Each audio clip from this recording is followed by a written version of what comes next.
네. 네, 보입니다. 네, 바로 3강 시작하도록 하겠습니다. 네. 아, 종교개혁, 드디어 중세가 한마디로 말하면 굉장히 문제가 많았다. 예. 사변신학했다. 이성을 강조하다 보니까 또 인간의 의지를 강조하고, 그다음에 공로주의, 예, 행위를 통한 구원에 대한 강조가 많이 있었고, 권력의 암투, 뭐 이런 것들이 다반사로 또 이제 봉건 영주와의 유착, 수도원의 타락 뭐 이런 것들이 다 종합적으로 하게 되면서 어 예, 이제 문제가 굉장히 골물대로 굼게 되고 이게 이제 터트린 사람이 이제 루터다. 근데 엄밀한 의미에서 루터 이전에 벌써 르네상스가 시작이 되는데 그건 좀 이따가 이야기하면서 추가적으로 설명해 드리도록 하겠습니다. 자, 종교개혁의 회복이다. 이제 초대교회는 세웠어요. 이제 중세교회는 타락했습니다. 그러면 이제 종교개혁은 다시 회복하는 거죠. 뭐를 회복합니까? 다시 얘기하지만 초대교회로 돌아가자. 성경과 교부로 돌아가자. 교부들이 세워놨던 성경이 가르치는 것을 우리가 이야기하자라는 이야기를 하게 돼요. 본문 말씀 보겠습니다. 중세교회와 로마 카톨릭 종교개혁 교회의 차이가 뭐 있느냐? 요거 하나의 예를 들 수가 있는데 내가 만일 내 입으로 예수를 주로 시인하며 또 하나님께서 그를 죽은 자 가운데서 살리신 것을 내 마음에 믿으면 구원을 받으리라. 사람이 마음으로 믿어 의에 이르고 입으로 시인하여 구원에 이른다. 여기 이제 10절을 한번 주목해 보세요. 마음으로 믿어 의에 이르고 입으로 시인하여 구원에 이른다. 어, 제세례파와 어, 그 종교개혁자들 사이에 근본적인 차이점이 이거였는데요. 마음으로 믿어 의에 이른다. 예. 아직 구원에 안 이르렀다는 거죠. 입으로 시인해야 구원에 이를 수 있다. 자기 믿음으로. 그래서 제세례파들은 종교개혁 때의 제세례파들은 유아세를 주지 않았습니다. 예. 뭐 오늘날 다양한 복음주의 교단들에도 유아세를 안 주는 경우도 있습니다. 왜냐하면 자기의 입술로 시인해야만 구원이 이르렀다고 말할 수 있기 때문에 이렇게 이제 말을 하는데 이제 요런 거에 영향을 받은 게 이제 아, 좀 심하게 나간 것이 이제 구원파 이단이죠. 구원파 이단은 내가 정확하게 구원받은 날짜를 기억을 하고 있어야 되죠. 그런 식으로까지 나가기도 합니다. 자, 근데 이렇게 이야기하면 봐라. 마음으로 믿어 의에 이른 거지 아직 구원의 상태는 아니다. 입으로 신에서 구원을 받는다. 이렇게 얘기를 하면 우리가 구절을 읽어봐야 된다는 거예요. 구절. 구절을 우리 김문경 님께서 한번 읽어주시겠습니까? 구절. 예. 내가 만일 내 입으로 예수를 주로 시인하며 또 하나님께서 그를 죽은 자 가운데서 살리신 것을 내 마음에 믿으면 구원을 예, 받으리라. 그쵸. 여기는 뭐라고 나와 있습니까? 주로 시인하고 하고 마음에 믿으면 믿으면 바뀌어 있죠. 그죠? 그러니까 믿어 의에 이르고 입으로 시인하는 것은 시간적 순서가 아니라는 뜻입니다. 그죠? 구절은 오히려 시인하고 마음에 믿으면 나오죠. 네. 이건 동시적인 사건입니다. 동시적인 사건을 원리론적으로 설명한 것이지 시간이나 어떤 인간의 마음에 좀 축적이 되어 가지고 입으로 하는 그런 것을 이야기하는 게 아니에요. 이거를 기억을 해야 되는데 로마 카톨릭은 여기서 되게 중요한 얘기를 해요. 또 다른 관점인데 로마 카톨릭은 믿는 것도 그들의 행동이에요. 믿는 것도 내 의지가 완전히 타락하지 않았기 때문에 원인은 타락했지만 자연의가 남아 있어요. 아마 조직신학을 하셨으면 아시겠지만 자연의로 선을 행할 수 있는 게 있습니다. 그래서 은혜로 은혜를 주시면 그 은혜에 부응하여 선한 행동을 할 때에 이게 함께 어우러져 하나님께서 구원을 허락하신다고 봐요. 그래서 행위본론이거든요. 다른 말로 신협력설입니다. 이렇게 다르다는 거죠. 자, 하지만 이것은 다시 한번 말씀드리지만 본문을 잘못해서 한 것이다. 사실 이 믿음이라는 거는 뭡니까? 우리는 하나님께서 주신 선물이다. 네. 내가 믿고 싶어서 믿어지는 게 아니죠. 제 아들이 모태신앙이거든요.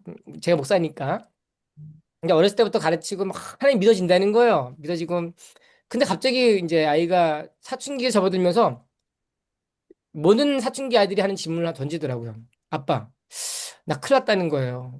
왜? 그랬더니 하나님이 안 믿어져. 하나님 살아계신 거 맞아? 저희 딸도 하는 말이, 딸도 이제 커지면서 하는 말이, 아빠, 천사가 있잖아. 있지. 어디 있어? 여기 있어, 저기 있어. 그러다가 이제 제가 말씀을 통해서 봐라.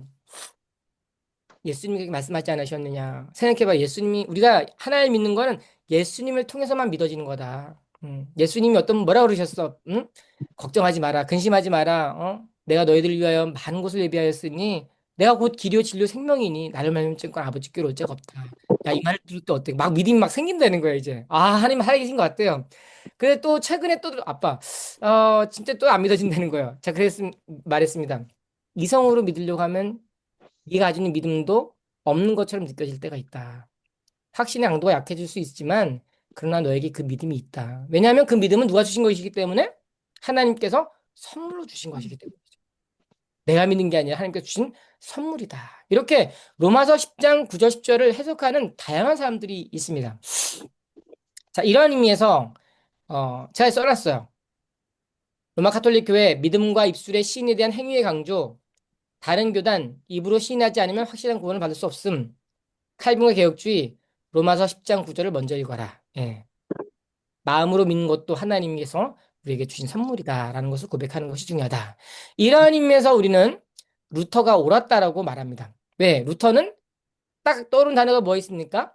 이신칭의, 믿음으로써 구원을 얻는다. 근데 생각해 보세요. 루터가 왜 믿음으로써 구원을 얻는다고 했을까요? 그 반정립엔 뭐가 있습니까? 그 반립구도에는 로마 카톨릭의 행위구원론이 있기 때문이에요. 행위 구원론이 있기 때문에 행위로는 구원을 받지 못한다는 사실을 루터는 뼈저리게 경험했다. 음. 자, 그러나 나중에 보겠지만 루터는 성화론이 약해요. 내가 믿음으로 구원받지 그 이후에 삶에 대한 생각이 굉장히 약했습니다. 왜냐하면 그도 그럴 것이 로마 카톨릭의 행위 구원론이랑 싸우다가 바빴어요. 그러니까 루터는 종교개혁 1세대였거든요. 그러니까 그 집대성할 만한 그런 체계적인 책을 쓰지 못합니다. 루터는. 논쟁들, 서신들 이런 것만 쓰고 끝나요. 거기에서 늘 행위고를 비판하면서 믿음으로만 구원한다 이야기하다가 끝납니다. 이게 루터예요. 그러면 루터가 왜 그런 말을 하게 되었을까? 루터가 살던 시절을 볼 필요가 있어요. 종교개혁 시대의 배경인데 당시 마리아 숭배가 많았습니다. 성인 숭배들이 되게 많았고 그다음에 그 중에는 이제 데오도코스라고 하는 논쟁인데 이거는 이미 7세기, 5세기경에 있었어요. 5세기경에. 5세기경에 데오도코스라고 예수 그리스도는 하나님의 엄마냐 아니냐. 자, 물어보겠습니다. 예수님은 하나님의 어머니이십니까? 아니, 죄송합니다. 마리아는 하나님의 어머니이십니까? 예? 맞죠? 맞- 아, 맞죠? 예수 예수님이 나온 하나님이시니까. 맞죠? 예수님은 마리아는 하나님의 어머니세요. 왜냐면 예수님이 하나님이시기 때문에. 그죠? 하나님의 어머니란 말이 성립됩니다. 이걸 두고 데오도쿠스라고 하는데, 5세기에는 이걸 비판했던 사람도 있어요. 예수 그리스도는 그냥 한 인간이다. 그러니 마리아는 하나님의 어머니가 아니다. 그저 한 인간의 어머니일 뿐이다. 이게 이제 데오도코스거든요. 근데 이제 그만큼 데오도코스는 맞는 교리이지만 그만큼 마리아를 높인 듯한 현상들이 이미 5세기만 해도 대단히 높았습니다. 이미 7세기경부터 성탄 이후에 성모 마리아 대축일을 성모 마리아 성탄으로 기념하기 시작합니다. 그죠? 예수님이 성탄인데 이제 성모 마리아 성탄으로 탄생을 축하하는 기념식을 지키게 돼요. 우리가 아베 마리아라는 노래 혹시 아십니까? 네. 옛날에 한때 그 무슨 미녀는 괴로워에서 김아중 씨가 이제 연기했던 노래 아베 마리아 그죠? 혹시 모르세요? 예. 뭐 마리아 뭐 있잖아요. 그 노래. 예. 아베 마리아인데 그 아베가 뭐냐면요. 안녕이라는 뜻인데 존칭하는 거예요. 그래서 영어에 헤일이라고 합니다. 헤일. 헤일 뭐냐? 아, 오셨습니까? 아, 위대하십니다. 이런 뜻이에요. 마리아여. 예. 마리아여 당신께 문안드립니다. 근데 이게 기도로 자리 잡는데 왜 그러면 무난하냐면 마리아에게 우리가 부족한 죄인이기 때문에 우리를 대신하여 우리 죄를 위하여 기도해 주십시오라고 하는 기도문이에요. 아비 마리아가. 그러니까 이때로부터 벌써 마리아가 중보 기도자의 역할을 하고 있는 거예요. 예. 이것들이 루터가 살 때는 팽배했고 심지어 루터가 살던 지역의 수호성이 누구였냐면 수호성인 개념도 있어요. 마리아의 엄마인 안나였습니다. 근데 여러분 성경에 눈 씻고 한번 찾아보세요. 안나라는 이름이 있을까요? 없을까요? 없어요. 그런데 로마 카톨릭의 외경인 야고보 원복음서라는 게 있어요. 야고보 사도가 썼다고 하는 원복음서인데 그게 아마 그 사람들 추정에 의하면 AD 150년경에 쓰여졌을 거라고 봐요. 외경입니다. 이제 그 가운데 우리가 추정할 수 있는 내용들이 있는데 그 내용을 보면요. 마리아의 엄마 안나가 출생하는 과정을 묘사하고 있어요. 우리가 예수님을 출생할 때 마리아를 한번 생각해 보세요. 마리아가 어떻게 가서 위험한 상황을 다니는데 뭐 하나님께서 구살생을 살리시고 예수님을 잘 할 수 있었다. 그러면서 이제 마리아가 예수님이 죄가 없기 때문에 죄 없는 예수님을 낫게 하려면 마리아도 원죄가 이미 씻겨져야 된다. 그거를 음, 무염 시태설이라 합니다. 무염 시태설. 이미 예수님이 가지기 전에 원죄로부터 자유함을 얻었다는 거예요. 마리아가 깨끗하게. 근데 그런 내용들을 이미 야고보 원복음서에는 안나를 두고 또 조명하고 있는 거예요. 예. 그러니까 아마도 마리아의 엄마가 안나였는지는 정확하게 모르겠습니다. 근데 그만큼 추대하고 높이는 현상이 나타나게 돼요. 다시 한번 얘기하지만 루터가 살던 독일 지역에 수호성이 누구였냐면 독일도 한 마을이 있어요. 만스펠트라고 하는 광산이 있는데 광촌이었는데 거기에 수호성인이 안나였습니다. 안나. 음, 그죠? 다양한 민족 성인들이 있었습니다. 뭐 안토니라고 하는 사람들, 뭐 기타 등등의 수호성인들이 어떤 이빨 치료해주고, 그 다음에 뭐 관절염 치료해주고, 뭐 기타 질병, 배 아픈 거 복통을 치료해주는 성인들이 그런 일을 한다는 거예요. 여기서 얘기하는 성인들은 예전에 예수 믿다가 죽은 사람들, 선하게 살은 사람들, 이런 음, 사람들이 자기들을 지켜준다라고 믿었어요. 예. 지금도 사실 로마 카톨릭은 그런 게 있습니다. 그래서 또 다양한 민족 성인들이 있었고요. 자, 그런 상황에서 루터가 수도원에 들어간 이유가 뭐냐? 원래 루터는 대학교를 다녔습니다. 대학교를 다녔는데 아버지가 이 법률가가 되길 바랬어요. 법률가 되길 바랬는데 뒤에 있나요? 예, 법률가가 되길 바랬는데 루터가 처음에 이제 당시 독일에서 유명했던 에어푸르트라고 하는 대학교에 들어가게 돼요. 여기에 또 복잡한 내용이 있는데 그걸 이야기하려면 또 중세가 조금 나오긴 하는데 그거 잠깐 얘기하고 지나가겠습니다. 대학도 학풍이 있잖아요. 그죠? 뭐 연세대, 서울대, 뭐 지방대, 뭐 다양한 학풍이 있는데 성균관대도 학풍이 있잖아요. 여러분 성균관대는 유학과라는 게 있대요. 성균관 유생들의 전통이 지금도 이어지고 있는 과가 있어요. 예. 그래서 저는 그 성균관대 나오신 교수님 이제 같이 총신대학교에서 같이 보고 지내는데 그 교수님이 그런 얘기가 이게 막 대감 같은 느낌이에요. 마치 이렇게 간만 쓰면 대감이 완전히. 그래가지고 아직까지 성균관 유생들이 있구나. 예. 있더라고요.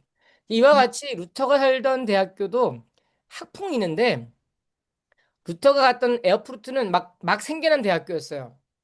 당시 봉건 영주들이 자기 지역을 활성화하기 위하여 대학교들을 설립하는 일들을 하게 됩니다. 대학교들. 그래서 대학교가 11, 2세기에 시작이 돼서 16세기경에까지 해서 한 80여 개 대학교가 유럽에 있었거든요. 근데 그 에어프루트 대학은 학풍이 세 길이라고 합니다. 세 길. 그래서 비아 모데르나, 비아 모데르나. 그러니까 영어로 말하면 몰던 웨이입니다. 몰던 웨이. 새로운 현대적인 길. 그러면 옛 길도 있겠죠? 그거는 비아 안티쿠아. 그죠? antique way라는 뜻입니다. 고대 옛날 길은 누구냐면 중세 말기에 신학 대전을 썼던 토마스 아퀴나스. 예, 사변 철학 이성으로 딱 하고 그러니까 이 이성을 강조하고 뭐 머리로만 이야기하는 게 싫으니까 그거를 반대하며 나온 학풍이 뭐냐면 비아 모데르나, 모던 웨이, 색이라는 뜻입니다. 새로운 풍조의 철학들이 인문주의가 르네상스의 이 바람을 타고 이 에어프루트에 왔던 거죠. 자, 거기서 그런 인문학을 이 루터가 배우게 됩니다. 그 이후에 보면 루터가 스콜라 철학을 엄청 비판해요. 예, 스콜라 철학을 비판하는데 스콜라주의에 관하여 막 이런 논문도 씁니다. 여하튼 그렇게 대학교 생활을 하게 되는데 당시는 전염병이 되게 심했어요. 전쟁들이 많았고 죽은 사람들이 많았는데 시체가 죽으면 어떻게 됩니까? 썩죠. 전염병이 돌아요. 그래서 전쟁이 나면 시체들이 창궐하게 되고 시체들이 창궐하면 전염병이 창궐합니다. 그러다 보니까 어, 그 흑사병 같은 그런 것에 의해서 이 유럽 인구들이 엄청나게 죽게 돼요. 실제 루터의 동생도 전염병으로 죽습니다. 그런 도중에 자기가 좋아하는 친구가 또 번개에 맞아 죽게 되고 그래서 루터가 굉장히 회의가 많았습니다. 당시에 최고의 사람들이 희망했던 게 법조인들이었거든요. 법조인들이었는데 당대의 대학교 교수들이 죽을 때 이런 말을 했어요. 대학교 교수들이 내가 이럴 바에는 저기 수도사가 되었을 걸 하고 죽었습니다. 네. 그만큼 전염병으로 많이 죽었고 죄를 로마 카톨릭의 행위 구원론을 강조하니까 그걸로 구원받을 수 없다는 사실에 몸부림치며 절망하면서 살던 암울한 시대였어요. 그런 상황에 다른 사람들이 죽어나가죠. 자기가 대학교 갔다가 아버지 집에 방문했다가 다시 학교로 돌아가는 길에 번개를 맞아요. 직접 맞은 건 아니에요. 말을 타고 갔는데 옆에 번개가 땅 때리니까 이제 그 공기압에 의해 나가 떨어집니다. 루터가. 근데 루터가 나가 떨어질 때 그 외쳤던 말이 뭐냐면은 성 안 나요. 도우소서 내가 수도사가 되겠나이다 라는 외침이에요. 유명한 외침이죠. 학자들은 이런 거 가지고 별 이야기를 다 합니다. 예. 우린 그냥 지나가잖아요. 근데 학자들은 루터가 수도원에 들어가게 된 게 이 외침 때문에 이 로마 카톨릭에서는 이 서원을 되게 중요시 여기거든요. 로마 카톨릭이 서원을 했기 때문에 너 무조건 가야 돼. 그래서 우연히 했는데 가게 되었다 이렇게 얘기하는 사람도 있고 그게 아니다. 처음부터 이미 그런 마음이 있었어. 왜 그냐면 이 루터가 법률 대학원에 들어가게 되는데 한 2주인가 3주밖에 공부를 안 해요. 그리고 시골에 갔거든요. 이유는 모릅니다. 근데 우리는 추정을 하죠. 아마 법률 공부 더 이상 못하겠다 생각해서 아버지한테 이야기하고 아마 수도사가 되려고 그랬던 거 아닐까 이런 추측을 하게 됩니다. 학자들은 별의별 거 가지고 다 연구하죠. 여하튼 그렇게 번개 사건이 나타나게 되고 수도원의 입문을 결심하게 되고 수도원에 가려면 수도사가 되려면 1년의 수련 과정을 거쳐야 돼요. 수련 생활이 굉장히 힘듭니다. 매일마다 정해진 시간이 있어요. 몇 시간씩. 그리고 수도사들끼리 서로 안 봅니다. 길을 지날 때도 서로 안 봐요. 사람 안 봐요. 안 봐고 말 안 해요. 말 안 하고 그래서 최대한 말을 안 하고 그러니까 이제 이게 눈만 멀뚱멀뚱하고 인사만 하는 거죠. 예. 채소로 먹고 배가 부르면 딴 생각 나니까 배고프고 기도하고 연구하고 이제 이런 거를 하게 되면서 루터가 그러면 나를 비우면 구원받을 수 있을까? 이 죄로부터 구원받고 연옥이 안 가서 천국으로 바로 갈 수 있을까를 고민했는데 구원받을 수 있겠습니까? 못 구원받겠죠? 그래서 안 되겠다 하면서 이제 가게 돼서 만나게 된 곳이 그 당시 수도원 아우구스트 수도회라고 하는데 이거 얘기는 되게 복잡한데 아우구스트 수도회에서 그 주교를 만나요. 대주교를 만나는데 그 수도원 원장이 누구냐니까 요한 폰 슈타우피치예요. 요한 폰 슈타우피츠가 어거스틴에게 뭘 가르쳤냐면 죄송합니다. 루터에게 뭘 가르쳤냐면 어거스틴을 가르치고 어거스틴이 뭐 강조했다 했어요? 은총을 강조했죠. 은총을 강조합니다. 이 두 가지를 루터가 슈타우피치를 통하여 배우게 돼요. 자, 우리 지난번에 봤습니다. 좀 전에 봤어요. 어거스틴의 어떤 그 체계적인 교리, 올바른 성경적 정립이 지금 누구에게로 흘러 들어가고 있습니까? 루터에게로 흘러 들어가고 있어요. 근데 루터는 아직까지 확신하지 못해요. 그러다가 거기서 기도를 합니다. 어, 그 우리가 탑 체험이라고 하는데 그 성당 탑에 올라가서 기도를 하는데 그때에 깨닫게 되죠. 이거 인간의 힘으로 구원받을 수 있는 게 아니구나. 예. 믿음으로 구원받는구나. 근데 이제 뭔가 아는데 뭘 몰라 학문적으로. 그래서 학위를 했지만 폰슈타우피츠한테 얘기했더니 당시 폰슈타우피츠가 수도원 원장은 대학교에 보직 교수 자리를 펀을 가지고 있었어요. 그래서 그럼 너 가서 거기서 공부해라. 해가지고 비텐베르그 대학교에서 성경 공부를 시작합니다. 예. 다시 이제 학위 공부를 하는 거죠. 대학교 공부를 성경 공부를 하는 거죠. 이 성경 공부 너무 중요해요, 진짜. 예. 성경 공부를 하게 되면서 그때 이 사람이 어, 이신층이라고 하는 성경의 원리를 깨닫게 돼요. 예. 자, 그래서 이신층이의 발견과 이제 그렇게 공부를 해가지고 대학원까지 나와서 박사 학위를 따요. 박사 학위를 따고 교수 활동을 하면서 주변인들에게 우리가 구원받는 건 행위가 아니라 믿음으로 구원받는다라고 말을 하게 됩니다. 어, 자, 근데 여기서 되게 중요한 질문이 하나 있어요. 우리가 루터는 너무 잘 알지만 루터의 평생의 고민은 딱 한 가지였습니다. 내가 어떻게 하면 구원을 얻을 수 있을까? 내가 어떻게 하면 구원을 얻을 수 있을까? 이것 때문에 어거스틴 수도에 갔고, 이것 때문에 대학교 갔고, 이것 때문에 교수가 되었고, 이것 때문에 이신할칭의 교리를 설파하고 다녔거든요. 내가 어떻게 하면 구원을 얻을까? 믿음으로 구원 얻지. 근데 이게 루터의 한계. 개혁파는 어때요? 나중에 내가 어떻게 하면 하나님께 영광을 돌릴까예요. 이게 개혁파와 루터파의 차이예요. 네. 예. 자, 일단 루터가 이렇게 교수 활동을 하게 되고 갈 길이 멀기 때문에 빨리 가도록 하겠습니다. 원래 제가 루터만 가르쳐도 저기 15주 강의거든요. 루터만.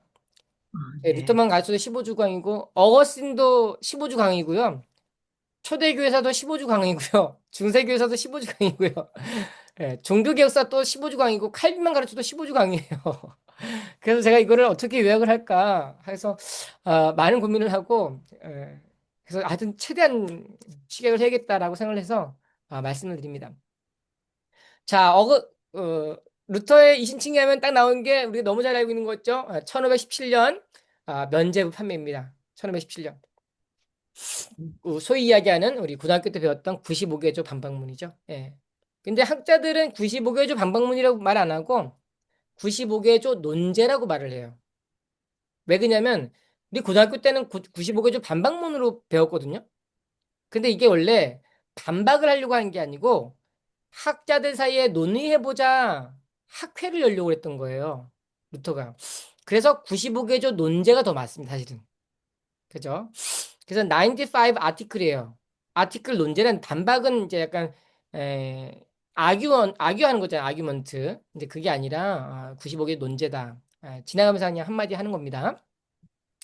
자, 이렇게 그러면 이제 이걸 하게 된 이유가 뭐냐? 제가 얘기했습니다. 면제부가 언제 시작됐다 그랬습니까? 11세기 처음에 십자군 전쟁 시작하면서 농민들의 군 충원 인력을 위하여서 시작된 것이었는데 이제 지폐로 만들어 찍기 시작한 게 이때였어요. 로마 교황이 이제 황제주의는 뭐냐면 로마 교황이 이제 황제처럼 권력을 누리려고 그래요. 교황이 보니까 저쪽 황제들은 온갖 호사를 다 누리거든요. 그러면서 교황들도 나도 니만 잘났냐? 나도 하는 거야. 하면서 나도 막 이렇게 의리의리하게 짓는 거예요. 그러면은 이제 건축을 하려니까 엄청나게 유명한 건축가들이 와야겠죠. 네. 조각가들. 그 건축물에다가 조각을 해야겠죠. 누구예요? 미켈란젤로. 최후의 만찬. 그 다음에 레오나르도 다빈치. 네. 이런 사람들을 동원을 해가지고 조각상도 만들고 그림도 만들고 우리가 잘 알고 있는 그 데이비드상 알죠? 다비드상. 네. 미켈란젤로의 피에타 혹시 아십니까? 미켈란젤로가 피에타 성모 마리아를 만드는데 마리아를 가만히 보면 엄청 소녀처럼 만들었어요. 그리고 굉장히 육체적 볼륨이 나타나게 만들고 이게 뭔 얘기냐면 미켈란젤로는요 그 플라톤 철학을 그 담아내려고 노력했던 사람이에요. 그래서 실질적으로 플라톤 아카데미라고 있었습니다. 그 아카데미에 들어가서 플라톤을 연구하고 미술 작품을 그릴 때는 그림을 그리거나 작품 만들 때는 재료는 기독교적 재료예요. 그런데 내용은 플라톤 철학입니다. 그래서 우리 그 시스틴 대성당의 천장화 엄청 유명하거든요. 그리고 다비드 상 한번 보세요. 엄청 거대하죠. 미켈란젤로의 천장화가 엄청 유명한데 미켈란젤로는 조각가로 더 유명해요. 근데 이 데이비드가 얼마나 건장한지 몰라요. 엄청 용감하고 그리고 이 어떤 인간의 어떤 그 가능성과 힘을 상징하는 그런 표현들로 그려놨어요. 그래서 그 그림들이나 조각상들을 보면 그 캐릭터가 어디의 캐릭터냐면 그리스 운동선수들이에요. 그쵸? 예, 이런 것들 우리가 살펴볼 수 있습니다. 하여튼 그렇게 해서 이 교황이 막 만들어요. 막 우리가 잘 알고 있는 모세상도 엄청나게 만들어요. 모세상 이런 걸 막 만들어가지고 황제처럼 자기들도 그렇게 부귀와 명예를 누리려고 했던. 자, 그러려면 그러니까 돈이 없어요. 이제 성베드로 대성당도 좀 만들어야겠다 해가지고 건축을 위한 자금이 없어요. 그래서 당시에 푸거가라고 하는 은행가에게 돈을 빌려옵니다. 막대한 자금을. 근데 나중에는 이자도 못 갚는 거예요. 원금고사하고. 그러니까 야, 큰일 났다. 돈 어떻게 갚지? 해서 당시 도미니칸 수도사, 도미니코 수도회라고 하는 수도회의 수도사 윌리엄 테체를 고용하게 됩니다. 원래 윌리엄 테체를 먼저 고용한 건 아니고 다른 사람을 고용해서 이 윌리엄 테체를 고용해서 설교를 하게 되냐. 그 내용 중에 하나가 이제 면죄부 내용이었어요. 그래서 이 테첼이 커다란 관짝 같은 거 하나 들고 다니면서 설교를 하게 되는데 너 여기다 돈 연복에다 돈 헌금하면 조상들의 죄도 사면해주고 그러니까 자식들 어떻게 하겠어? 아 우리 조상도 사면해준다는데 어떻게 해요? 그러면 헌금을 하겠죠. 그러면 우리 부모님께서 연옥에서 고통 안 당하고 당시 연옥은 굉장히 고통의 장소, 지옥의 방불하는 고통의 장소였어요. 고통에서 천국으로 올라갈 수 있으니까 하고 자신의 죄도 사면해주고 심지어 앞으로 지을 죄까지도 사면해줍니다. 면죄부가 이렇게 생겼어요. 이렇게. 이래놓고서 옆에다 밑에 요한에서 태체 써 있습니다. 예, 그냥 이렇게 써놓고서 내가 죄를 했는데 앞으로 지을 죄까지 니까 돈이 많은 사람 어때요? 돈을 막 쓰겠죠. 예. 그래서 이제 면죄부를 허락을 합니다. 그게 비텐베르그에 살고 있는 루터에게도 오게 된 거예요. 근데 미텐베르그에는 또 묘한데 작센의 선제후인 존이라는 사람이 있어요. 예. 존이라고 하는 이 작센의 선제후가 자기도 이제 돈벌이를 해야 될 거 아니에요. 그래서 유물들을 많이 수집했습니다. 유물들 수집해가지고 한 번 보러 올 때마다 헌금할 때마다 죄사함을 해주는데 태첼이 교황의 명령을 받아서 그 비텐베르그 지역에는 오지 못하고 자기 작센이 이제 선제후가 다루고 있으니까 그러니까 그 주변에서 파는 거야. 그 성도들이 와가지고 사와가지고 루터한테 보여주니까 루터가 화가 났어요. 이거 어디서 얻었냐? 태첼이 팔던데요? 그래가지고 이 루터가 화가 나가지고 고민하던 끝에 이신칭의 교리를 확실히 이야기하겠다. 가지고 95개조 논방문을 비텐베르그 성벽교회 정문에 딱 붙여버립니다. 그 중에 95개조 사항 중에 27장, 27개조예요. 읽어볼게요. 연복의 안에 던진 돈이 딸랑 소리를 내자마자 영혼이 연옥에서 튀어오른다 라고 말하는 것은 인간의 학설을 설교하는 것이다. 예. 이거 누가 말했죠? 이거 윌리엄 태치 이렇게 말했어요. 예. 이렇게 설교하고 다닌 거죠. 자, 빨리빨리 가보겠습니다. 자, 루터의 공용과 한계입니다. 루터는 천주교의 행위구원론에 못을 박아버렸습니다. No, 이거는 행위론 구원받지 못한다. 또 인문주의자들의 문제점을 분명히 지적을 했어요. 복음은 인문주의가 아닙니다. 박애가 아닌 거예요. 그것을 루터는 명확하게 지적을 해요. 그 중에 한 사람이 에라스무스인데 이 사람은 로마 카톨릭 진영에 있는 사람이었는데 이 사람은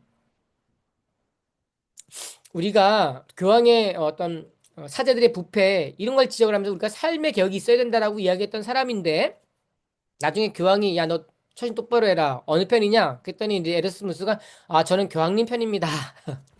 그래서 이게 겁쟁이라는 별명이 붙어요. 근데 이 에라스무스가 종교개혁은 왜냐면 그 로마 교황의 문제점 성경 번역의 문제점을 에라스무스가 가장 먼저 지적하거든요. 엄청난 인문주의자였고 당시에 최고의 학자 중에 한 사람이었어요. 근데 에라스무스는 왜 종교개혁에 편승하지 못하느냐 이런 말을 합니다. 이거 에라스무스의 말이에요. 그것은 지도자들 사이에서 계속되는 내부적인 싸움 때문입니다. 예언자들이나 제세파들은 제외하고서라도 단순히 치빙글리, 루터, 오시안더가 서로를 비방하여 쓴 원한에 찬 소책자들만이라도 보십시오. 복음으로 인하여 아내가 더 착해진 것을 남편이 발견하고 학생이 더 순종하는 모습을 선생이 보고 시민들이 더 선하게 행동하는 것을 지도자들이 보고 일꾼들이 더 정직해진 것을 주인들이 보며 상인들이 덜 속이는 모습을 구매자들이 보았다면 그 복음은 모든 사람에게 좋게 보였을 것입니다. 이게 에라스무스 얘기거든요. 루터가 하는 말이에요. 교리와 삶은 구별되어야 합니다. 삶은 우리들이나 교황주의자들이나 매한 가지로 악합니다. 따라서 우리는 그들의 악한 삶 때문에 그들과 싸우고 정죄하는 것이 아닙니다. 삶의 도덕적인 질을 놓고 싸웠던 위클리프와 얀 후스는 이 점을 이해하지 못했습니다. 비록 삶의 질이 실망스럽다고 할지라도 하나님의 말씀이 순결하게 남아있을 때 삶은 그것이 마땅히 되어야 하는 위치에 놓이게 됩니다. 그렇기 때문에 모든 것은 말씀의 순전함에 달려있는 것입니다. 다른 거죠. 같은 종교기와 같은 복음인데도 이해하는 게 달랐습니다. 이게 루터의 공헌이에요. 하지만 한계가 있습니다.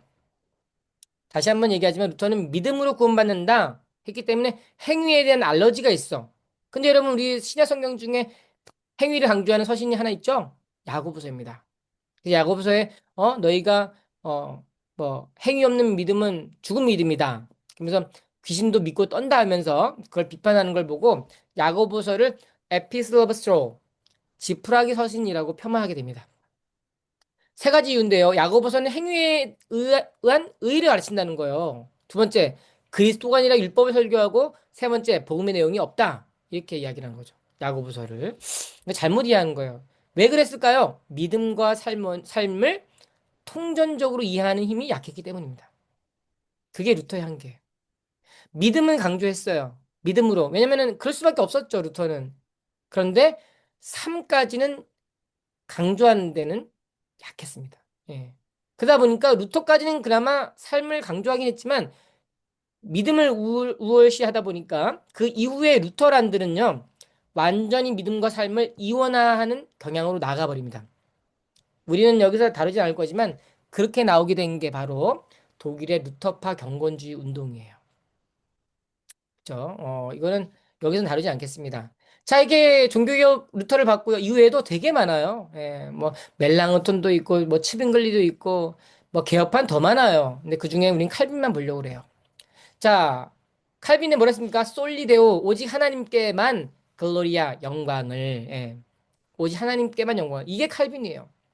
좀 전에 얘기했습니다. 루터는 내가 어떻게 하면 구원을 얻을 수 있을까? 칼빈은 내가 어떻게 하면 하나님께 영광을 돌려드릴 수 있을까? 왜 이런 고민했을까요? 성경에 대한 이해가 더 넓어요. 그래서 칼빈이 생각한 겁니다. 하나님이 사람을 왜 창조했을까? 아담을 하나님의 형상을 창조한 이유는 뭐예요? 하나님의 영광을 위해. 하나님을 찬송하기 위해. 이게 목적이라는 거죠. 단순히 죄사함 받고 구원받는 게 땡. 그게 아니라 진정으로 하나님의 형상을 대로 지음받은 인간이 하나님의 형상을 영광을 반사하는 거울로 사는 삶을 통해 영광을 올려드리는 것이 인간의 목적이다. 비록 죄로 타락했지만 예수 그리스도께서 오신 이유는 우리를 죄 사함 받고 어떻게 하나님의 자녀로 삶으로 그 자체로 말미암아 하나님이 영광을 얻으시도록. 여러분 우리가 하나님의 영광을 돌려드리는 게 꼭 뭔가 상을 받거나 뭔가 타이틀을 얻거나 뭔가 지능이 좋아서 좋은 대학교 가거나 그게 아닙니다. 네. 진짜 하나님의 영광은요, 그냥 내가 하나님 안에서 교제하면서 사는 삶. Yes. 이게 사람들한테 보이지 않아도 돼요. 하나님이 받으시거든요. 그게 진짜 하나님의 형상대로 사는. 이거 오해하시면 안 됩니다. 내가 그렇게 삶을 살아서 막 이렇게 착하게 살아가지고 하나님 영광 받으니 그거 아닙니다. 맞아요. 하나님 그 자체를 통하여 그냥 영광을 받으시는 거예요, 당신께서. 그런 삶을 우리에게 선물로 주신 거예요. 예수 그리스도를 통해서. 그 예수 그리스도를 보내신 목적 아브라함과 맺으신 언약. 예, 내가 내 언약을 나와 너 및 내 대대 후손 사이에 세워서 영원한 언약을 삼고 너와 내 후손의 하나님이 되리라. 예, 후손의 하나님이 되리라. 예레미야에게 주신 약속입니다. 내가 그들에게 한 마음과 한 길을 주어 자기들과 자기 후손의 복을 위하여 항상 나를 경외하게 하고. 예. 예전에 어땠어요? 예레미야 이전에는요 이스라엘이 말림하면서 하나님을 버립니다. 자꾸 실패의 역사예요. 근데 예레미야를 통하여 오실 그리스도가 오실 때에 이제 새 마음을 주셔서 다시는 하나님을 버리지 않을 것이다. 나는 그들의 아버지가 되고 그들은 나의 아들이 될 것이다. 예. 나는 그들의 하나님이 될 것이다. 우리에게 성령을 주셔가지고 우리가 정말 하나님을 사랑하고 하나님을 경외하는 존재로 우리를 만드신 거예요. 이거보다 큰 복이 없는 것 같아요. 그죠? 아멘. 저는 가장 부러운 사람이 하나님을 경외하는 사람들. 네, 아멘. 정말 가진 거 없어도 하나님만 보고 달려가는 사람들. 저는 정말 부러워요. 우리 인생에 살면서 그런 결단의 기로에 설 때가 있습니다. 근데 우리는 인간적인 계산을 많이 하거든요. 저도 한 번은 언젠가 그런 결단을 했으면 좋겠다. 믿음으로 주님께서 원하시는 길을 순종하는 마음으로 나갔으면 좋겠다. 이런 생각을 하게 됩니다. 자, 알겠습니다. 칼빈은 솔리데오 글로리아, 오직 하나님께만 영광을. 자, 그러면 칼빈이 기독교 강요를 쓴 목적이 뭐냐? 칼빈이 기독교를 그 혈혈 단신에 젊은 나이인 27세에 처음 씁니다. 27살에. 정말 대단한 천재였어요. 예, 대단한 천재였어요. 그 어린 나이에 12살 때부터 벌써 대학교 공부를 준비하고 최고의 법학 교수한테 공부를 하고 그랬던 사람이 칼빈이에요. 칼빈이 어떻게 공부를 했냐면요. 늘 이렇게 공부를 합니다. 밤까지 공부를 해요. 예를 들면 한 12시쯤 잡니다. 그럼 새벽 한 대여시 일어나가지고, 4, 5시 일어나가지고, 어제 공부한 것들을 다 외워요. 우리 어제 공부했으니까 좀 쉬어야겠다 하잖아요. 칼빈은 안 그럽니다. 새벽같이 일어나가지고 어제 공부했던 걸 싹 외웁니다. 소프라노. 히브리어 그 당시에 원래 칼빈은 프랑스인이었기 때문에 프랑스어를 썼거든요. 국제 공용어는 스위스 사역이기 때문에 라틴어를 사용했습니다. 최고의 라틴어 대가였어요. 시븐글리, 루터 다 라틴어 썼지만요. 칼빈의 라틴어 실력은 따라갈 수 없었습니다. 단순히 회화만 잘한 게 아니고 이 문법적 수사학이 어마어마한 사람이었어요. 오늘날도 칼빈의 기독교 강요 라틴어 원판은요. 정말 어지간한 라틴어 실력자들도 번역하기 어렵습니다. 그만큼 이 수사가 엄청 아름다워요, 글이. 글이 너무 아름다운 거예요, 이 글이. 그런데 그 기독교 강요를 쓴 목적이 뭐냐는 거죠.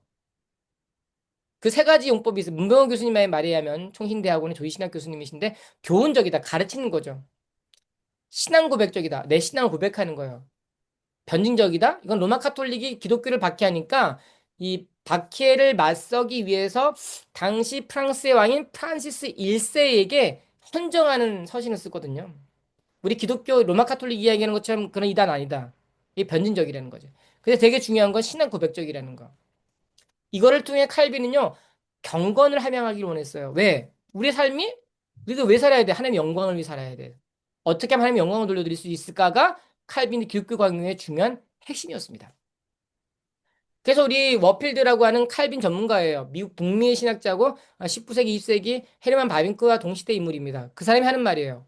칼빈은 추상적인 학문적 충동으로 글을 쓴 게 아니라 영혼의 필요를 가지고 특히 마음속에 그 시대의 특별한 요구를 채우기 위해 글을 썼다. 그리고 그의 목적이 특별히 경건에 관한 것이었던 것만큼 그의 방법도 스콜라적이라기보다는 문학적이었다. 경건을 함양하기 위한 글에 녹이란 거예요. 그래서 칼빈이 글쓰기가 얼마나 대단하냐면 칼빈은 글을 굉장히 놀라운 논리와 막 굉장히 박식한 언어로 쓸 수 있었어요. 근데 칼빈이 뭐라 그러냐면 나는 원래 단순한 거 좋아한다. 난 니들이 어렵게 하는 것처럼 안 쓰겠다. 다만 니들이 이 글이 학문적으로 보이지 않는다고 비판할까 봐 최소한의 그 요건만 갖추어 쓰겠다. 하지만 난 쉽게 쓰겠다. 왜요? 경건을 함양하기 위한 목적으로 썼기 때문이에요. 많은 사람들이 와서 그걸 읽게 하기 위해서. 실제로 네. 칼빈은 하나님의 영광을 살았습니다. 예. 교리의 순수성과 삶의 관계를 한번 읽어볼게요. 복음의 주적들은 로마의 교황도 이단들도 유혹자들도 폭군들도 아니라 그러한 나쁜 그리스도인들이라고 생각합니다. 이 칼빈이 쓴 글이에요. 왜냐하면 전자는 교회 밖에서 자신들의 분노를 행사하기 때문입니다. 반면 술 취함, 사치, 위증, 신성 모독, 불경, 음행 그리고 여느 끔찍한 악들은 제 가르침을 내팽개쳐 버리고 우리의 대적들의 분노에 무방비 상태로 노출시키기 때문입니다. 로마 카톨릭 교회는 제 두려움의 주요한 대상이 되지 못합니다. 전 여전히 무한한 수의 수도사들에 대해 염려하지 않습니다. 지옥의 문, 즉 악한 영들의 나라와 권세들은 저를 전혀 동요시키지 못합니다. 저는 더 위험한 다른 적들 때문에 떱니다. 그리고 저는 이러한 육체적 탐욕, 선술집과 사창가와 도박의 방탕함들, 고대 미신의 악명 높은 유물들, 죽음의 연병, 여러분의 마음의 불명예, 양심의 거리낌이겠죠. 개혁주의 명성에 대한 수치에 몹시 두려워 떱니다. 예. 우리가 좀 삶을 잘 생각해 보자 이런 뜻입니다. 자, 하나님의 영광을 시간이 없기 때문에 빨리 하겠습니다. 삶의 규범, 율법, 제가 있습니다. 루터는 율법을 별로 안 좋아했어요. 행위를 이야기하기 때문에. 근데 칼빈은 뭐라 그러냐면 율법은 우리 삶에 너무 중요한 거다. 율법주의 행위구원론이 아니에요. 하나님은 우리에게 어떻게 살아가야 할 규칙을 주신 것이 바로 율법이라는 거죠. 율법의 삼위오법, 정죄, 억제, 삼위규범입니다. 예, 율법을 통해서 정죄, 너 죄 졌어. 법이 있으니까 죄를 짓으면 안 됐구나 억제하죠. 그리고 그 법이 있으니까 어떻게 살아가야겠다를 준 것이 삶의 규범이에요. 근데 루터의 율법과에는 정죄와 억제만 있고 삶의 규범은 없습니다. 그래서 루터가 이런 말을 해요. 정죄의 융법, 율법 중에 너 죄 졌지라고 하는 이 용법이 가장 proper and principle, 고유하고 중요한 용법이야 라고 말했거든요. 근데 칼빈은 뭐라냐면 이 연을 그대로 가져옵니다. 삶의 규범이야말로 고유하고 주요한 융법이다. 다시 한번 여기서 우리 얘기하죠. 루터는 내가 어떻게 하면 구원을 얻을까? 정죄하고 믿음으로 구원받고. 내가 어떻게 하면 영광을 올려드릴까? 당연히 우린 정죄받고 정죄용법 있어요. 우린 구원받을 자격 없습니다. 근데 구원하신 이후에 도대체 구원하신 목적이 뭐냐는 거예요. 우리를 하나님의 영광을 위해 삶을 통하여 고유하고 주요한 용법을 통하여 하나님의 영광을 돌려드리는 것이 있다. 칼빈 진짜 그렇게 살았어요. 영감의 영광을 위해.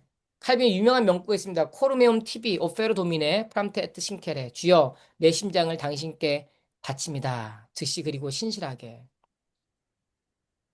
원래 이 원문은 이게 프람테 에트 신케레가 나중에 덧붙여진 거고요. 원래 원문은 이겁니다. 주님께 희생제물로 바쳐진 저의 심장을 당신께 바칩니다. 이거 뜻이에요. 당신께 드립니다.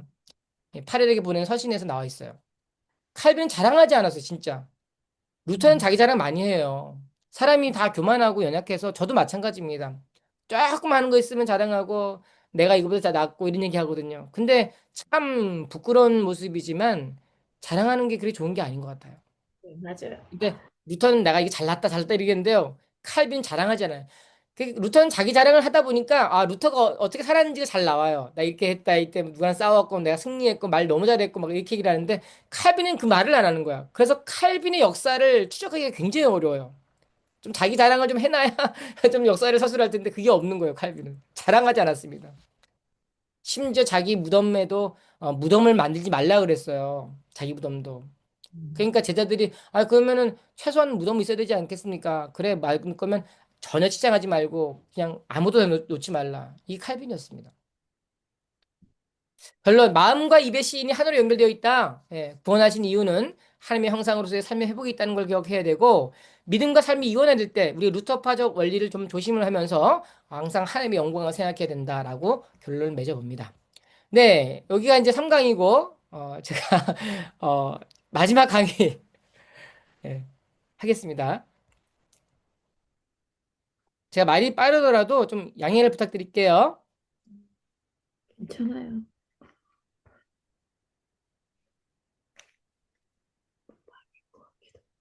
이것도 누구예요? 이거 안 져졌군요. 됐나? 밥이 네. 됐나요? 보이시나요? 뭐예요? 네, 네네. 예, 예. 차 한 잔 마시고. 네.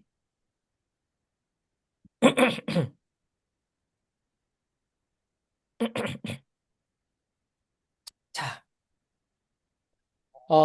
제가 루터와 칼빈만 얘기했지만, 칼빈 동료들 뭐, 버미글리, 피에르, 비레, 파렐, 그 외에 뭐, 오에 콜람, 파디우스, 정말 엄청나게 많아요. 이런 사람도 있고, 그 이후에 제가 얘기했습니다. 1648년도, 아마 기억나실 겁니다. 48년도에 베스트 팔렌 조약이 이루어지는데, 그 이전에 우리가 잘 알고 있는 웨스트민스터 신앙고백서가 1643년도에 의회의 승인을 받게 돼요. 그 신앙고백서의 정점이 뭐냐면 웨스트민스터 신앙고백서거든요.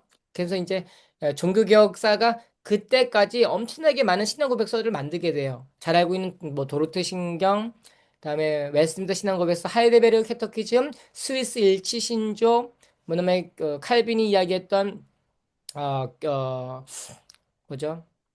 신앙 신앙, 교리문답 뭐 이런 게 있습니다. 이제 이런 것들이 치민글리가 말했던 뭐 네 개 도시 신앙 고백서 뭐 이런 것도 있고 이런 게 다 만들어져요. 이제 이런 거는 다 그냥 거두절미하고 다 없애버렸습니다. 네.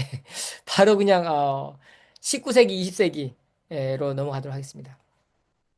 자, 우리 바빙크 하면 딱 생각나는 단어가 있어요. 그건 기독교 세계관이다. 요즘 기독교 세계관 되게 강조되고 있죠? 우리 한국에는 총회에서 하나 바이블에 6년 커리큘럼으로 만들고 있는데 마지막 6년째 주제가 뭐냐면 기독교 세계관이에요.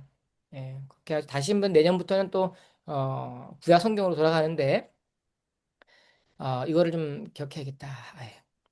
본문 말씀 디모데후서 3장 1절 5절 말세 고통하는 때가 있고 자기들을 사랑하고 돈을 사랑하고 자랑하고 교만하고 사실 오늘날 우리의 모습 같아요. 무정하고 원통함을 풀지 않고 모함하고 결제하지 못하고 사실 이민교회에 있는 회원님들께서 더 잘 알 거라고 생각합니다. 저도 6년 동안 이제 미국에서 있으면서 와 이민교회 정말 어렵더라고요. 어렵고 거기에 사는 사실 성도님들도 어렵고 또 목사님들도 선교사님도 너무 어렵고 제가 그걸 보면서 정말 가장 존경하는 사람이 누구냐면 이민교회에서 사역하는 목사님들 선교사님들 정말 네. 너무 존경해요.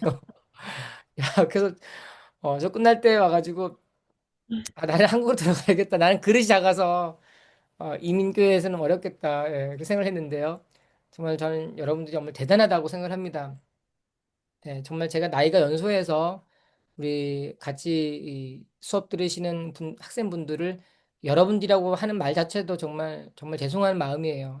그러나 정말 여러분들은 존경받을 만하고 정말 훌륭하다고 생각합니다. 자, 이런 것들이 있어요.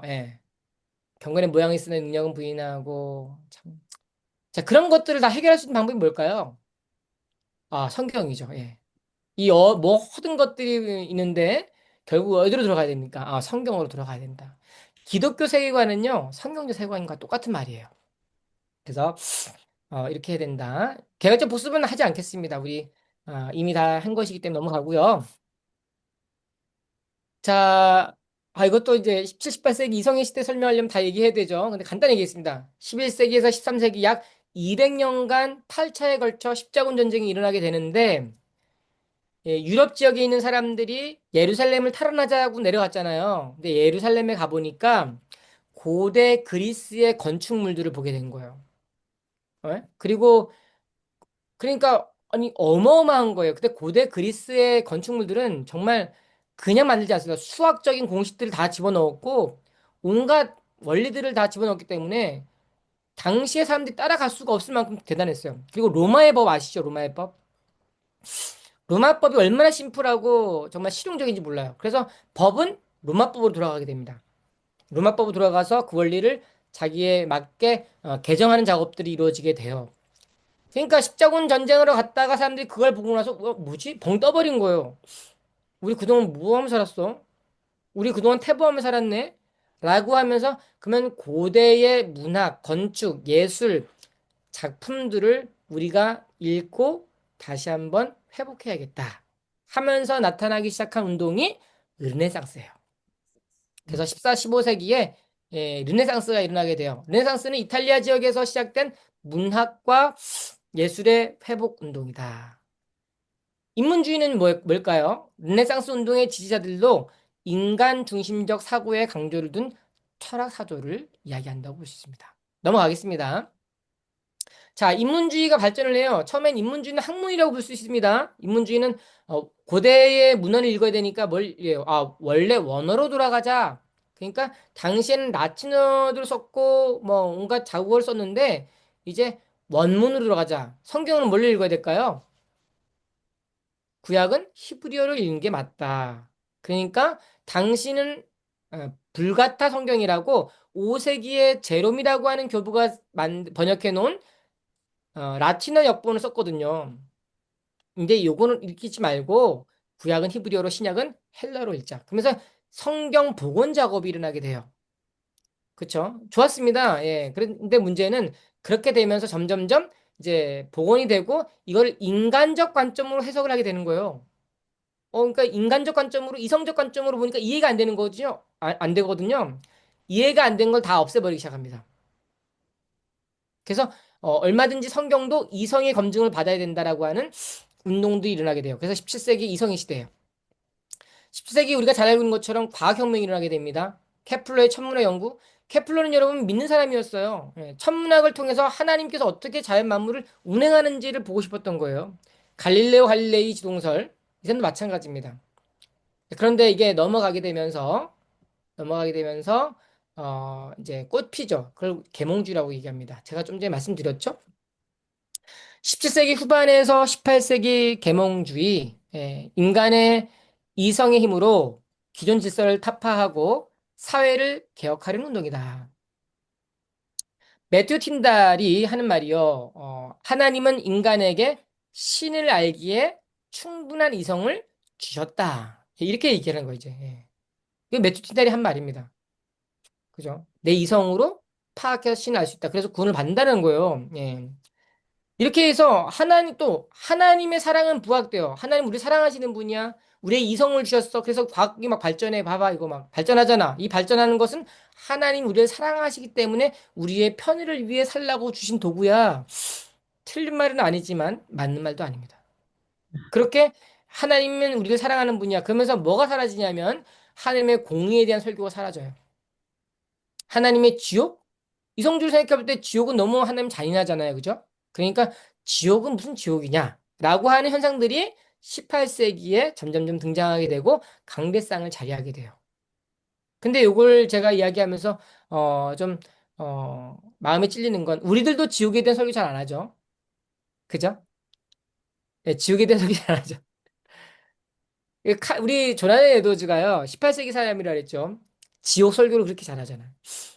예, 지옥불 설교. 하나님의 진노의 손에 갇힌 죄인들 이런 설교하거든요.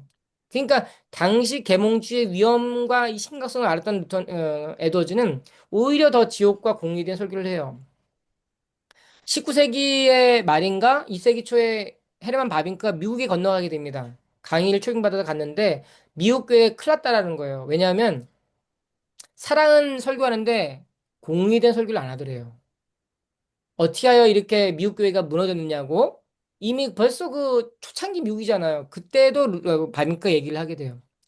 우리들도 마찬가지죠. 그래서 사실 공의에 대한 설교가 사실 조금 더 회복이 돼야 되는데 모르겠습니다. 이민 지역의 성도님들은 너무 또 다 상황에 맞게 어려움이 있잖아요. 자, 그런데 이걸 어떻게 우리가 같이 조화를 시킬 수 있을까는 좀 더 고민을 해봐야 될 것 같습니다. 네, 그래서 기독교 잠시만요. 예. 좋습니다. 예. 기독교 교리 배척. 교리 배척이에요. 요즘에 교리 싫어하죠? 예. 그 삼위일체론을 이성적으로 이해 안 되니까 비판하면서 다니엘실론이라요. 하버드 대학교가 이제 완전한 다니엘실론 학교거든요. 아마 그 유명한 하버드 있잖아요. 제가 네. 칼빈이 있을 때 그 하버드에서 박사학위 한 교수님이 계셨어요. 이름 생각하는데 그분도 약간 자유주의 신학을 좀 좋아하시는 분인데 그분이 그러시더라고. 하버드 대학교의 교수가 자기한테 여기 삼일체 믿는 사람 손들어 보라는 거예요. 그 자기 혼자 손들었대. 그 많은 사람들 중에. 그랬더니 옆에 사람들이 막 웃더래요. 자기 손들니까. 아, 오늘날도 저렇게 멍청한 사람이 있냐고. 그렇게 가르치죠. 예. 예일대는 어떨까요, 여러분? 예일대는 신학 안 가르칩니다. 종교학을 가르쳐요. 네, 종교. 네. 예. 종교학을 가르칩니다. 제가 트리니티 있을 때 지도 교수님이 스위니 교수님인데 더글라스 스윈이라고 되게 조나단 에드워즈의 권위가인데 이분이 그 벤더빌트라는 학교가 있어요. 아마 아십니까? 미국의 벤더빌트는 정말 엄청나게 좋은 학교거든요. 음. 벤더빌트에 나오셨는데 그 교수님은 굉장히 복음주의자였어요. 루터파였어요. 루터란이야. 그랬더니 되게 루터란데 되게 뜨겁습니다. 생각보다. 근데 이분이 갔더니 아우 벤더빌트는 너무 자유주의라고 저한테 하는 말이.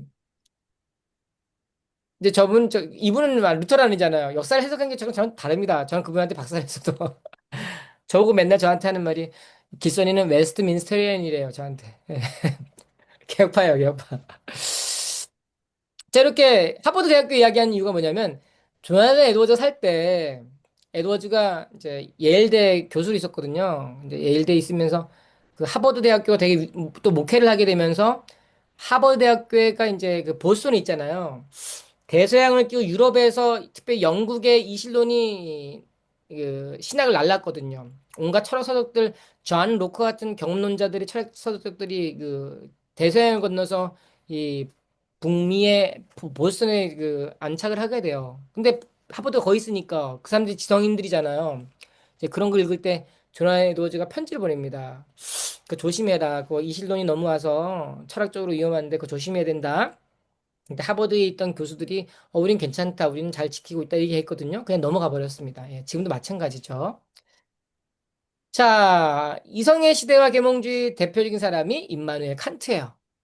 도덕 철학의 그 아성이죠. 예, 도덕 철학의 아버지. 모든 철학들을 가장 집대성한 사람이 칸트입니다.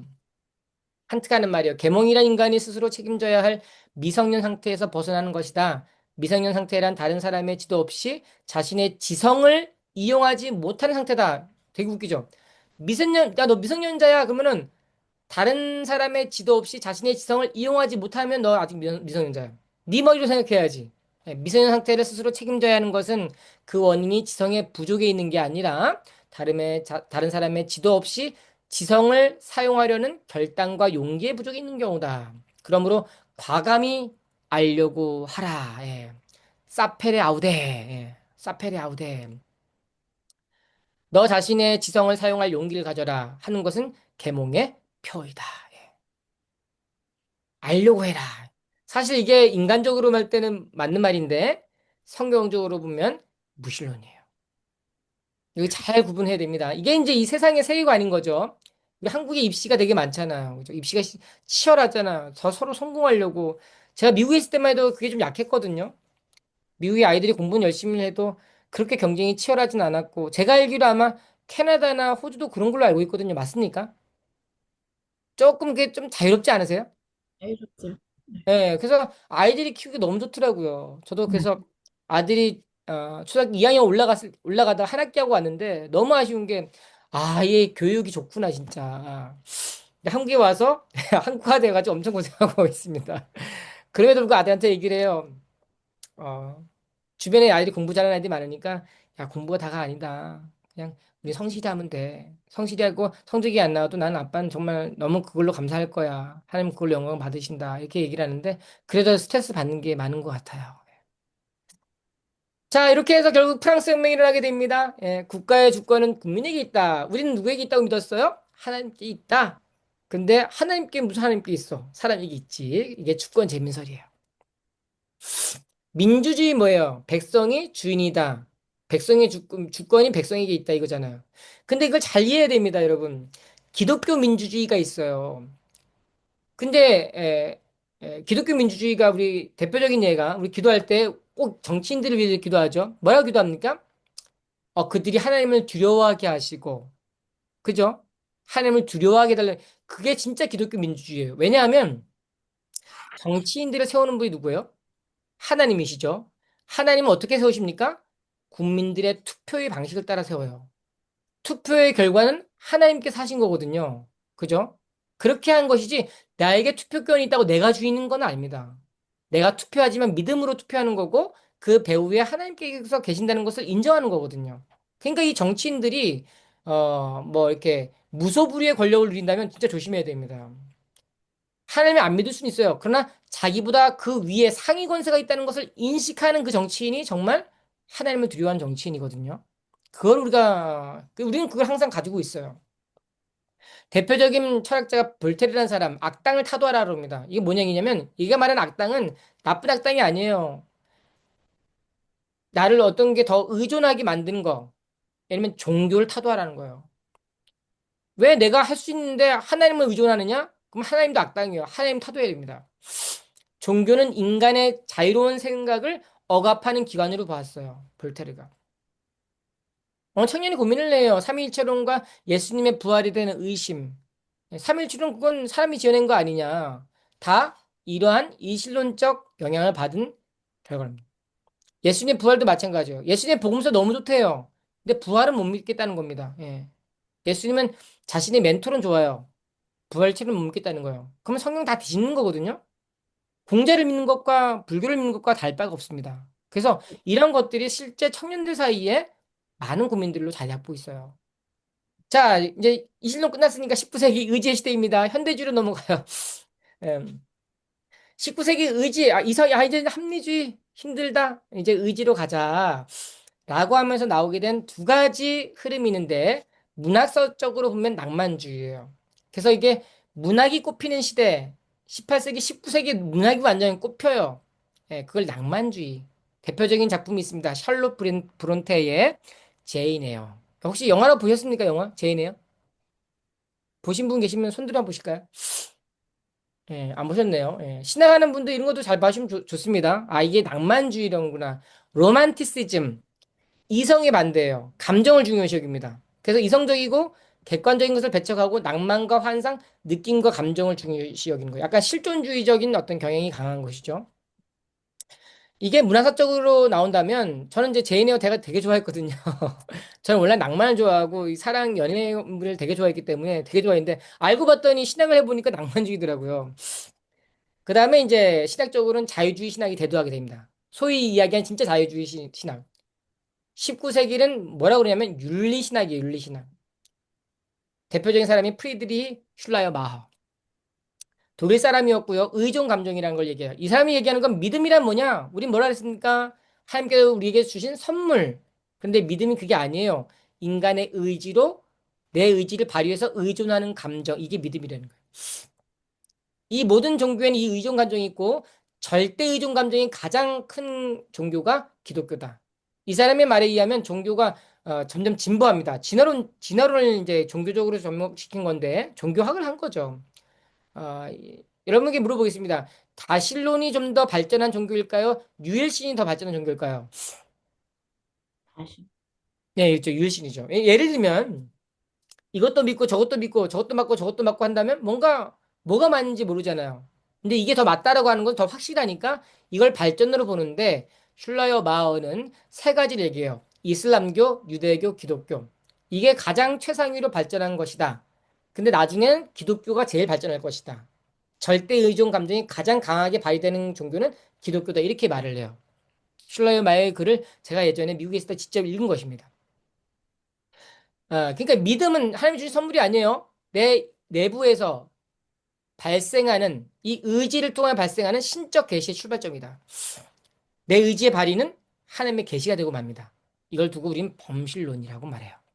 자, 범실론 같이 우리 신사랑님께서 한번 읽어주시겠습니까? 범실론? 범실은 어디 있어? 예, 범실론 아래에 여기. 아, 네. 모든 범신론이요? 네네, 여기요. 하나님이 인간의 마음. 하나님이 인간의 마음의 발전에 따라 화면이 보이는데요.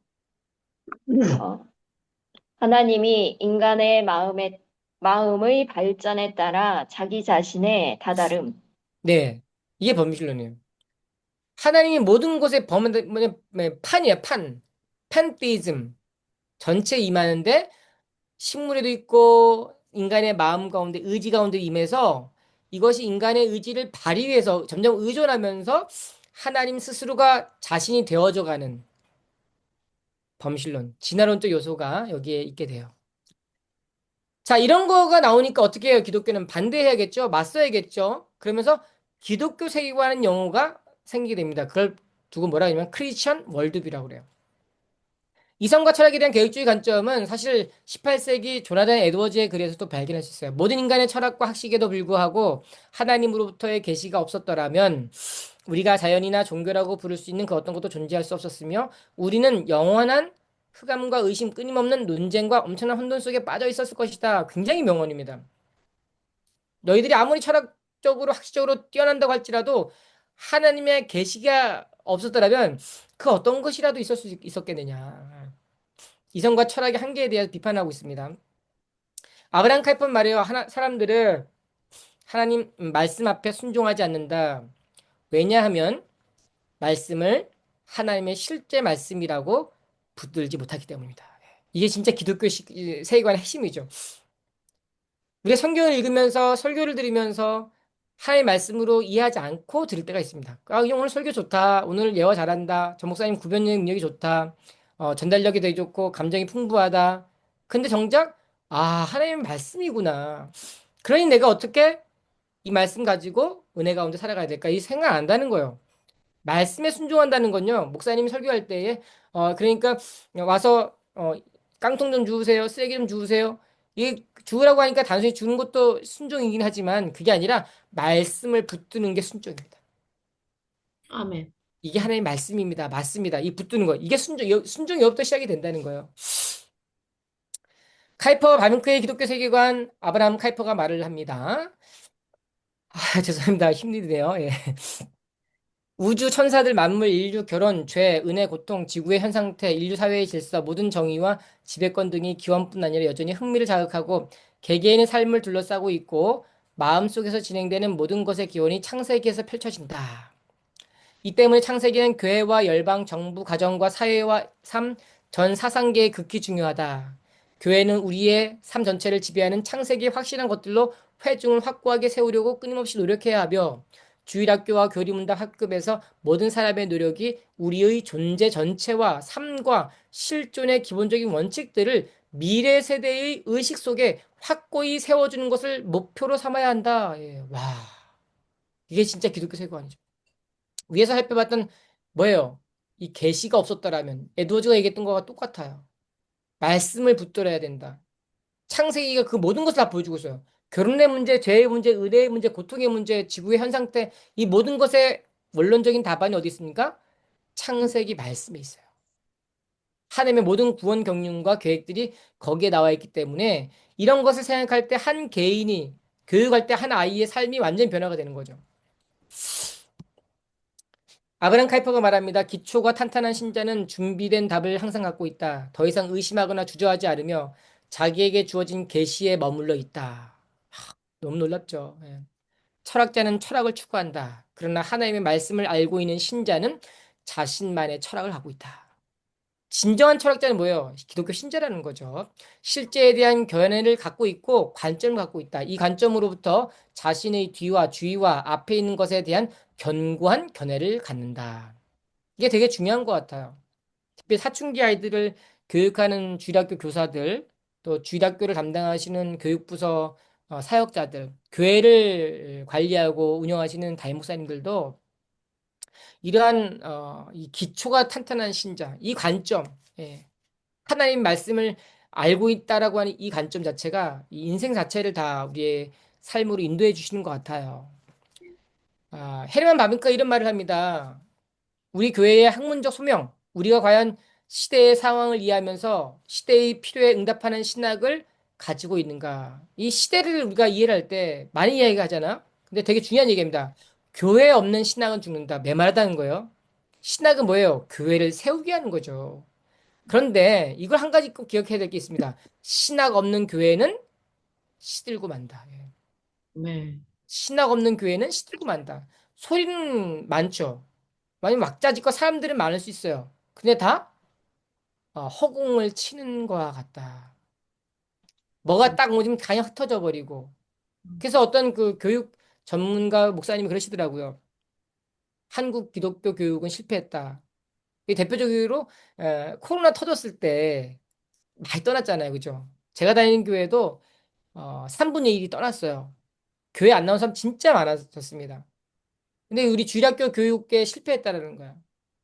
그랬어도 돌아와야 되는데 안 돌아오니까 문제라는 거죠. 그래서 여기 강조점이 어디 있는 것 같아요? 교회 없는 신앙은 죽는다. 신앙 없는 교회는 시들고 만다. 교호적이지만 저는 이제 이건 당연한 것이고 요즘에는 신학이 없어져가는 교회의 모습들을 보게 됩니다. 생명력이 있는 여기 교회사가 제가 처음에 이야기할 때 고리타분하다 그랬지만 제가 공부하면 할수록 고리타분한 학문이 아니더라고요. 기독교 세계관의 두 가지 특징, 제가 이제 그게 끝나갑니다. 하나님과 인간의 관계, 성경이 증언한 친밀한 관계입니다. 타종교에는 친밀한 관계가 없어요. 이슬람교 절대적 위계만 존재합니다. 그래서 이 알라라고 하는 신, 사람들 절대 복종만 해요. 뭐 따지도 묻지도 못합니다. 그냥 하라고 하는 거예요. 그러니까 직계 구조를 가지고 있어요. 사회가 직계적으로 발전하게 됩니다. 그러니까 일부 다처제가 생겨요. 남자가 여자를 지배하고 부모가 자식을 지배합니다. 그래서 자식이 이슬람을 떠나면 살인해도 그게 종교적이고 신앙적으로 좋다고 보는 거죠. 실제적으로 전도 전략도 성전, 지하드라 그럽니다. 거룩한 성전, 거룩한 전쟁이라고 해가지고 포교가 이 전도와 설득이 아니에요. 어떻게 합니까? 전쟁해가지고 차지해서 이슬람화 시켜버려요. 이거 되게 조심해야 됩니다. 이 이슬람교인들, 선교사님들 이야기하는 거 보면 실제로 이슬람교인들이 우리가 생각하는 것처럼 나쁘지 않더라. 이게 얘기를 하시는데 그게 아닙니다. 그 사람들은 나쁘지 않지만 종교적인 문제를 건드리면요. 그렇게 변할 수가 있습니다. 이건 제 얘기가 아니라 이슬람 지역에서 30년 넘게 사역하시는 선교사님 이야기를 해주셨는데 여기 선교사님 계시니까 정말 죄송합니다. 제가 상황을 잘 몰라가지고 어떤 선교사님으로 경험하시고 총신에서 교수님으로 활동하는 분이 얘기하시더라고요. 코란에 보면요. 전도하다가 말 안 들으면 손발을 자르란 말이 있습니다. 예. 예. 천주교 교회가 하나님과 인간 사이를 맡고 있어요. 그리고 그동안 봤죠. 중세 로마 카톨릭에 교황이 맡고 있고 연옥교리로 면죄부로 성인 숭배로 이렇게 성찬론으로 맡고 있어요. 직접적인 교제가 없어요. 불교는 어때요? 이거는 이제 범실론인데 자기가 하나님이 되는 거야. 하나님이 내 안에 내가 하나님 안에. 일본의 정령신앙. 일본 애니메이션 유명한데요. 일본의 이 신앙은요. 심지어 부정적인 감정을 가져도 이게 신이 돼버려요. 그래서 수없기가 있잖아요. 그죠? 셀 수가 없습니다. 이 피조물과 신의 구분이 사라져요. 근데 우리는 어떻습니까? 하나님과 피조물의 관계가 구분이 되나 친밀한 교제가 이루어지는 거. 이게 진짜 기독교 세계관이다. 인간과 세상과의 관계도 마찬가지예요. 우리가 어떻게 하나님의 영광을 돌려드릴 수 있을까? 예수 믿고 구원받게 하셨으니까 어떻게 살아가야 될까요? 이 세상을 회복시키는 데 집중을 해야 돼요. 하나님은 만드신 피조물을 회복시키십니다. 근데 우리 기독교가 차별금지법을 반대하잖아요. 왜요? 회복이 아니라 파괴이기 때문에 그래요. 남녀 사이의 구분을 파괴하고 정상적인 가정의 건강한 자아상을 파괴하고 그래서 만물의 회복에 관심 가지고 있기 때문에 이것을 반대하는 것입니다. 세상의 각 분야도 마찬가지. 국가의 발전, 사회의 발전, 학문의 발전, 예술의 발전 이렇게 카이퍼는 이런 식으로 국가, 사회, 학문, 예술 이런 식으로 예술까지도 다루면서 이렇게 우리 기독교인들이 앞으로 어떻게 살아가야 할 것인가에 대한 내용들을 다루고 있습니다.